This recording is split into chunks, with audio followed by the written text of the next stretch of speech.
Shabbat Shalom, everyone. On this Shabbat of Martin Luther King Jr. weekend, I want to open with prophetic and truthful words from him. He says, "If history teaches us anything, it is that evil is recalcitrant and determined, and never voluntarily relinquishes its hold short of an almost fanatical resistance. Evil must be attacked by a counteracting persistence, by the day-to-day assault of the battering rams of justice." Just say that last part again. Such a quote not many of us have heard, likely. Evil must be attacked by a counteracting persistence, by the day-to-day assault of the battering rams of justice. The history of the recalcitrance of evil, the holding on to power at all costs, which King so aptly speaks of, is not only manifested in times we speak about in our history books, but also in our shared sacred book, in the paradigmatic biblical story of Exodus that we are in the middle of right now, the story of freedom. And for those who believe the story a myth and not history, we can see the historical realities we face, and as I taught last week, are mirrored in uncanny ways in the first face-off and battle with evil between Moses, the people, and God against the Pharaoh. The Torah is the origin story about wicked rulers' unwillingness to relinquish power and the need to counteract that intensity of action with consistent and persistent acts of justice. This week's Torah portion, Va'era, is the middle portion of the early part of the Exodus narrative, and it serves as a bridge between the awakenings of freedom that we saw in last week's Parsha and in the dramatic moment of being free, of going forth that we will see in next week. And in the words of the Israelites and in the words of the poet Marge Piercy, this is an expression of going out of the pain that is known to the pain that cannot be imagined. And in this bridge, Parsha, between slavery and the beginning of freedom is the necessary struggle and pain and suffering manifested through the plagues. 7 plagues are described in our Parsha alone. And Moses going back and forth to Pharaoh, waiting for him to break, waiting for him to finally let the people go. But yet, over and over again, Pharaoh is relentless. As Martin Luther King said, the embodiment of evil is recalcitrant, determined to hold on to power. He will not relinquish his hold on power and tyranny. The Pharaoh is the embodiment of that stubbornness and is described in the Torah as such by the words over and over again, by the words kaved lev, heaviness of heart. He remains unrepentant and unwilling to concede, even as the plagues bring his own people to their knees. Now, before I go further, I want to address the problematic and complicated idea in the Exodus story of God hardening Pharaoh's heart.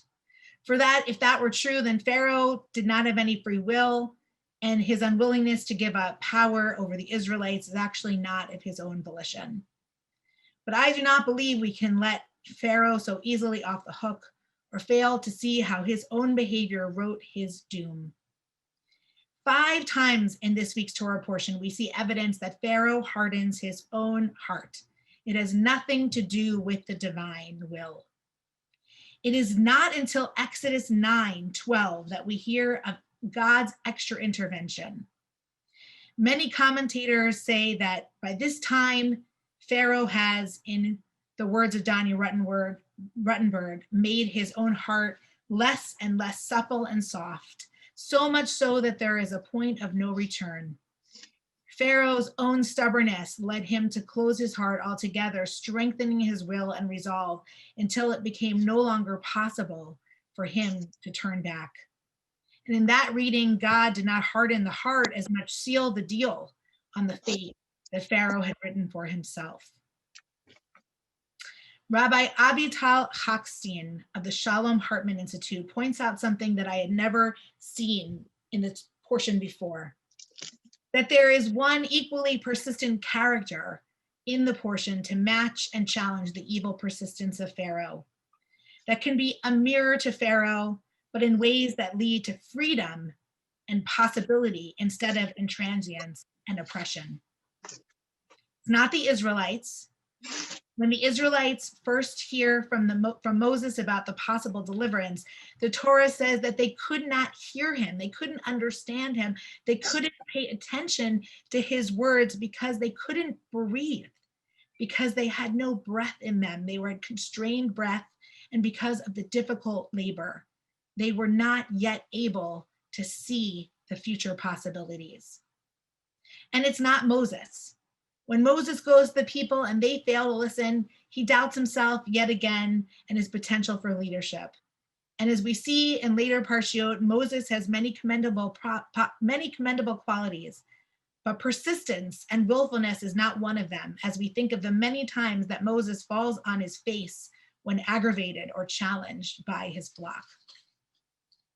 It is, in fact, the character of God in this parsha that exhibits the dogged persistence needed to eventually bring Pharaoh and his minions down. Now, when I think about God, not necessarily acting in those ways as if it was a true story, but the idea of the character of God. Hochstein says God's stubbornness is characterized by steadfastness, insistence, and resoluteness in the face of those who do not believe in God's presence or God's promise. And that's not just Pharaoh, but also the Israelites and also Moses, as I was sharing. But when Moses goes to tell the people that God is there and there will be a future deliverance, the people are not ready to listen. But God does not give up. When Moses doesn't believe in himself, God does not abandon the divine vision to use Moses as an instrument. And time after time, God does not relent in the face of Pharaoh's insistence that his mortal self is God and there is no way to defeat him. So God is equally stubborn as is the Pharaoh. In Babylonian Talmud Sota, we are taught that what it means to follow God is to imitate God's actions. Just as God comforts the mourners, the text says, we comfort the mourners, and other examples as such. So in that vein, in light of this parsha and seeing God's character in the story as a model and understanding ourselves as following in God's ways by being extraordinarily persistent and willful in the face of injustice. Following in God's ways means being persistent and willful in the face of injustice and in the face of those who refuse to yield their power and their hold over others. A very powerful message. Just really exactly as Martin Luther King illuminated. The only thing that will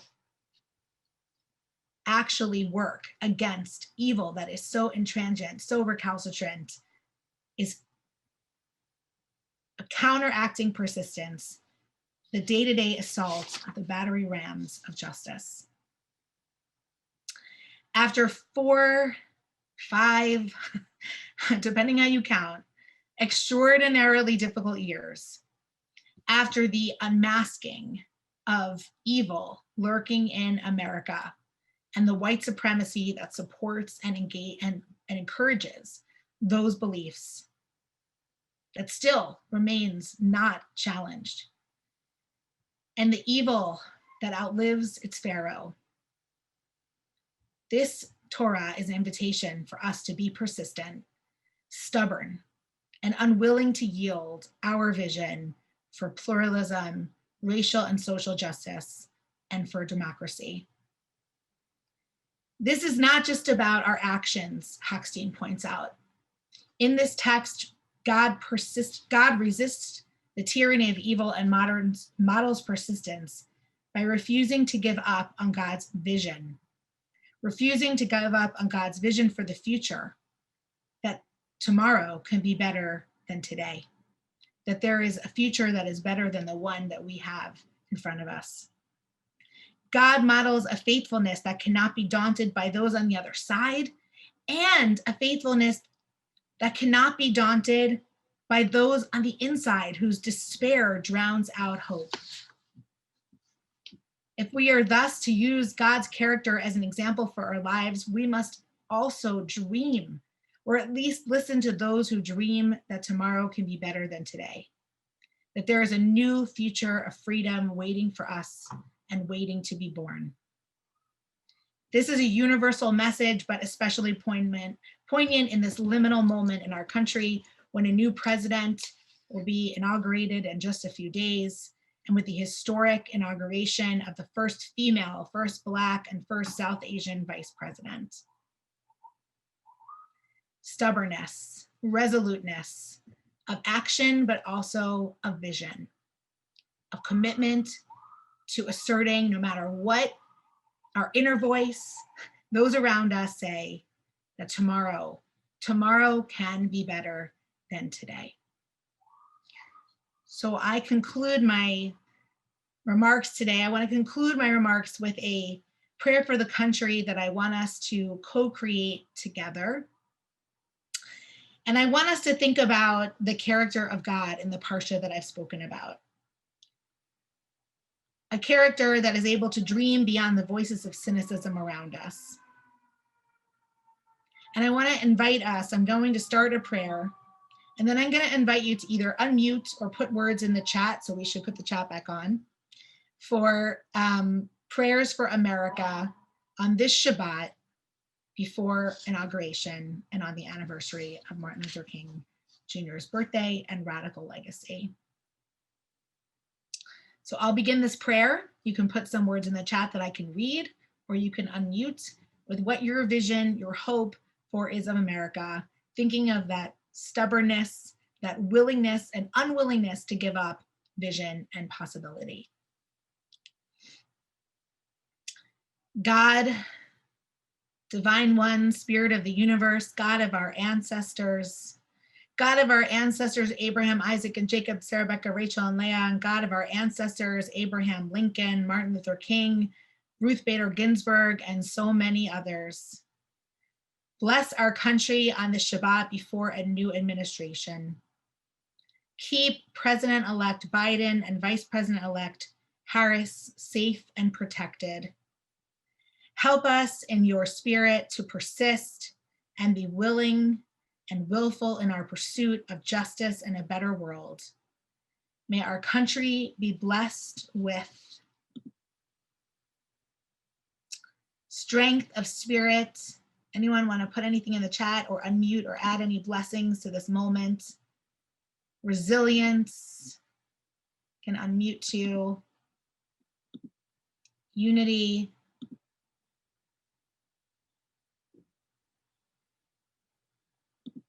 May our nation end our racism and its white supremacy. May they find peace in their new situation, strength to welcome the tired, poor, and those yearning to be free, determination, understanding, resolve, healing, kindness and decency, truth and science, strength against falsehoods, peace in the hearts of those who harbor hatred, unmasking of alternative facts, hope, listening to everyone, enlightenment, decency, and kindness. Rabbi Lauren? Yes. You inspire me. You help me stay strong and hopeful. Thank you, Renee. You do too, to me. Empathy, even and especially for those who think we don't deserve it.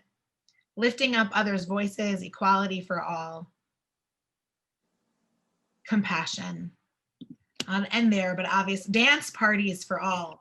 Yes. Morning to dancing.